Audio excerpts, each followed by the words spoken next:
आवाज जनतेचा, लढा सर्वसामान्य जनतेच्या न्याय व हक्कांसाठी। राहुरी फॅक्टरी ते मेडिकल व्यवसाय करणारा व टाकळीमिया येथील रहिवासी असलेल्या तरुणाला लाकडी दांडा व लाथाबुक्क्यांनी मारहाण केल्याची घटना 1 मे रोजी टाकळीमिया गावचे ग्रामदैवत मियासाहेब यात्रेत घडली। याबाबत राहुरी पोलीस ठाण्यात 16 ते 17 जणांच्या विरोधात गुन्हा दाखल करण्यात आला।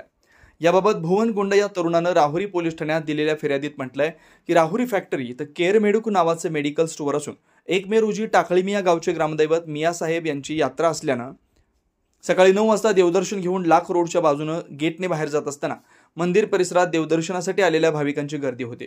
तिथेच सचिन भाऊसाहेब करपे व इतर त्याचे मित्र घोळका करून उभे होते।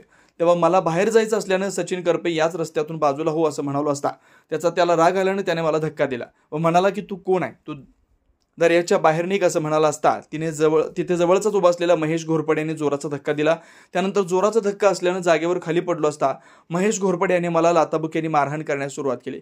हे पाहून त्याच्या बरोबर असणारे करण करपे, कुमार ज्ञानदेव निमसे, राहुल गिरी, राम भाऊसाहेब काळे, मनोज बेलदार, उमेश रावसाहेब कवानी, योगेश फसले, किरण निमसे व इतर 5 ते 6 इसमांनी मला लाथाबुक्क्यांनी मारहाण केले। याच वेळी सचिन भाऊसाहेब करपे हा लाकडी दांडा घेऊन आला। लाकडी काठीने मारण्यास सुरुवात केली असता मी बचावासाठी दोन्ही हात वर केले असता त्याच्या हातातील लाकडी काठीचा फटका डाव्या हाताच्या पंजाच्या मागील बाजूस बसल्याने अंगठ्याजवळील बोटाजवळ हाड फ्रॅक्चर झालाय।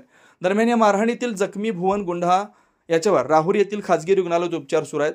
याबाबत भुवन गुंडा यांच्या फिर्यादीवरून राहुरी पोलीस ठाण्यात 16 ते 17 जणांच्या विरोधात गुन्हा दाखल करण्यात आला आहे। नवनवीन घडामोडी आणि सत्य बातमी पाहण्यासाठी आजच आमच्या YouTube चॅनलला सबस्क्राइब करा, शेअर करा आणि लाईक नक्की करा।